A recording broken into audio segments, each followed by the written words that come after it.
Hello my dear students, it's me Fasil from Again Learning. മക്കളെ നമ്മുടെ ഓണം എക്സാമിന് important ആയിട്ട് ചോദിക്കുന്ന അടുത്ത ക്വസ്റ്റ്യൻ ആണ് നമ്മൾ ഇന്ന് ഡിസ്കസ് ചെയ്യാൻ പോകുന്നത്. Static and dynamic web page എന്ന് പറയുന്നത്. സോ റിപ്പീറ്റഡ്ലി ചോദിച്ചിട്ടുള്ള ഒരു ക്വസ്റ്റ്യൻ ആണ് സ്റ്റാറ്റിക് വെബ് പേജും ഡൈനാമിക് വെബ് പേജും എന്താണെന്നുള്ളത്.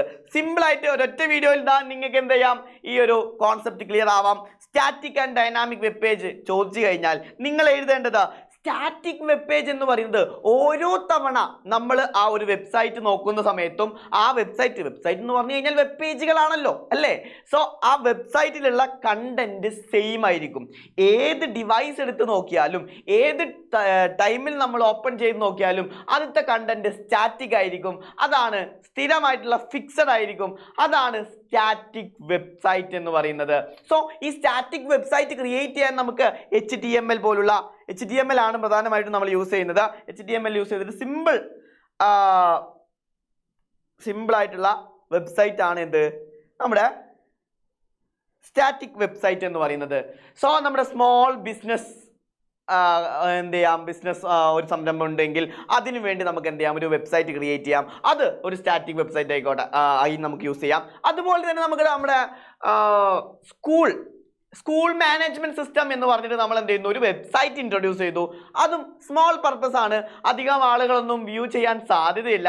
ചെറിയ ചെറിയ പർപ്പസിനൊക്കെ വേണ്ടി നമ്മൾ യൂസ് ചെയ്യുന്ന ക്രിയേറ്റ് ചെയ്യുന്ന വെബ്സൈറ്റ് ആണ് ആക്ച്വലി എന്ത്, സ്റ്റാറ്റിക് വെബ്സൈറ്റ് എന്ന് പറയുന്നത്. ദെൻ അങ്ങനെയാണെങ്കിൽ ഡൈനാമിക് വെബ് പേജുകൾ എന്തായിരിക്കും, ഡൈനാമിക് വെബ്സൈറ്റുകൾ എന്തായിരിക്കും? നേരെ ഓപ്പോസിറ്റ് തന്നെയാടാ. അതായത് huge amount of audience visit ചെയ്യുന്ന സൈറ്റ് ആയിരിക്കും അല്ലേ. പക്ഷെ അതൊന്നുമല്ല ഇതിന്റെ പ്രത്യേകത വരുന്നത് ഓരോ തവണ നമ്മൾ ആ സൈറ്റ് വിസിറ്റ് ചെയ്യുന്ന സമയത്തും നിങ്ങൾക്ക് അതിന്റെ കണ്ടന്റ് മാറിക്കൊണ്ടിരിക്കും. മറ്റൊന്നുമല്ല, നിങ്ങൾ ഇപ്പൊ +2 എത്തി, ഈ +1 റിസൾട്ട് വരുന്ന സമയത്ത് അല്ലെങ്കിൽ നിങ്ങളുടെ SSLC റിസൾട്ട് വരുന്ന സമയത്ത് ഓരോ സ്റ്റുഡൻസും നിങ്ങളുടെ രജിസ്റ്റർ നമ്പർ ടൈപ്പ് ചെയ്തിട്ട് അതിന്റെ റിസൾട്ട് നമ്മൾ ഓരോരുത്തരുടെയും റിസൾട്ട് ഇങ്ങനെ നോക്കി കാണുമ്പോൾ ഓരോരുത്തർക്കും ഡിഫറെന്റ് റിസൾട്ട് ആണ് വരുന്നത്. എല്ലാവർക്കും ഒന്നാണോ? അല്ലല്ലോ. സോ അതാണ് പറയുന്നത് ഡൈനാമിക് വെബ് പേജ് അല്ലെങ്കിൽ വെബ്സൈറ്റ് എന്ന് പറയുന്നത് ഡാറ്റാബേസുമായിട്ട് കണക്ഷൻ ഉള്ള വെബ്സൈറ്റ് ആണ്. അതുകൊണ്ട് തന്നെ അതിന്റെ കണ്ടന്റ് ഓരോ തവണ വിസിറ്റ് ചെയ്യുന്ന സമയത്തും അത് മാറിക്കൊണ്ടിരിക്കും. അപ്പോൾ that type of web page അല്ലെങ്കിൽ websites are called dynamic web page അല്ലെങ്കിൽ dynamic website. Clear?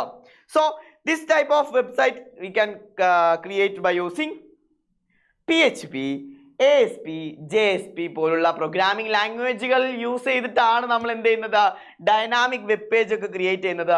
അപ്പോൾ നമുക്കിപ്പോൾ മനസ്സിലായി സ്റ്റാറ്റിക് വെബ് പേജ് എന്താണെന്നും ഡൈനാമിക് വെബ് പേജ് എന്താണെന്നും ജസ്റ്റ് ഒരു ഐഡിയ കിട്ടി. ദെൻ അത് വെച്ച് നമുക്ക് എന്ത് ചെയ്യാം, ഒന്നും കൂടി ഡീറ്റെയിൽ ആയിട്ട് നോക്കാം. എന്തായിരിക്കും നമുക്ക് എക്സാമിന് എഴുതണ്ടേ, നമുക്ക് ഫുൾ മാർക്ക് വാങ്ങണ്ടേടാ. സോ എക്സാമിന് നമ്മൾ എങ്ങനെ എഴുതും? സ്റ്റാറ്റിക് വെബ് പേജ് ആണെങ്കിൽ ഇവിടെ കാണുന്നത് പോലെ തന്നെ എന്ത് ചെയ്താൽ മതി, സെർവറിൽ നിന്ന് ഡാറ്റ എടുത്തിട്ട് നമുക്ക് ഷോ ചെയ്തു തരുന്നു. ആ ഒരു പർപ്പസ് മാത്രമേ ചെയ്യുന്നുള്ളൂ. ബട്ട് ഡൈനാമിക് വെബ് പേജ് അങ്ങനെയല്ല. സെർവറിൽ നിന്ന് പോയി സെർവറിൽ ഡാറ്റാബേസ് ഉണ്ടാവും, ഡാറ്റാബേസിൽ നിന്ന് ഡാറ്റ ഫെച്ച് ചെയ്തെടുക്കുക, എന്നിട്ട് നമുക്ക് ഷോ ചെയ്തു തരാം. ഈ ഒരു പ്രോസസ്സാണ് ചെയ്യുന്നത്. ഇത് വെച്ചിട്ട് നമുക്ക് രണ്ട് ക്ലാസിഫിക്കേഷൻ ആയിട്ട് കൊടുക്കാം. നോക്കിക്കോളൂ. ഒന്നാമത്തത് the content and layout of the web page is fixed. ഏതിലാ? സ്റ്റാറ്റിക് വെബ് പേജിലാ. then dynamic web പേജിൽ അപ്പോൾ എന്തായിരിക്കും? the content and layout may be changed during the run time എന്ത് ചെയ്യുന്നുണ്ട്, അടുത്ത കണ്ടന്റ് ഇങ്ങനെ മാറിക്കൊണ്ടിരിക്കുന്നുണ്ട്. then static web page never use database use ചെയ്യുന്നില്ല. but database is used to generate dynamic content through queries. MySQL query ഒക്കെ use ചെയ്തിട്ട് നമ്മൾ എന്ത് ചെയ്യുന്നുണ്ട്, ആ ഒരു query, അതായത് നമ്മൾ ഈ വരും ചാപ്റ്ററുകളിൽ നമ്മൾ പഠിക്കും query എന്താണെന്നുള്ളതൊക്കെ.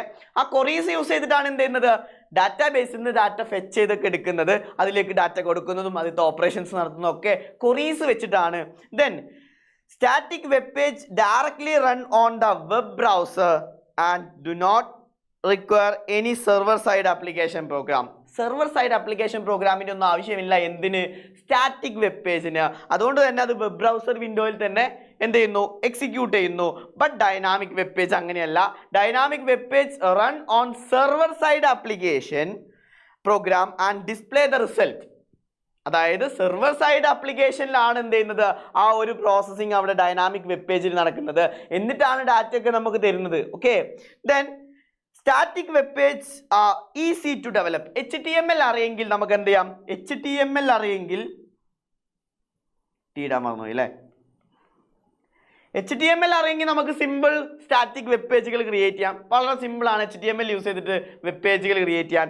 ബട്ട് ഇവിടെ dynamic web page development require programming skill വേണം. അതായത് ഡാറ്റാബേസ് എങ്ങനെ ക്രിയേറ്റ് ചെയ്യണം, അതിലേക്ക് എങ്ങനെ കണക്ഷൻ കൊടുക്കണം, അതിൽ നിന്ന് ഡാറ്റ എങ്ങനെ ഇങ്ങോട്ട് എടുക്കണം, അതിക്ക് ഡാറ്റ എങ്ങനെ അങ്ങോട്ട് കൊടുക്കണം, ആ ഡാറ്റയെ എങ്ങനെ ഓപ്പറേറ്റ് ചെയ്യണം, ഈ വക കാര്യങ്ങളെ കുറിച്ചൊക്കെ വ്യക്തമായിട്ടുള്ളൊരു ഐഡിയ ആർക്ക് വേണം?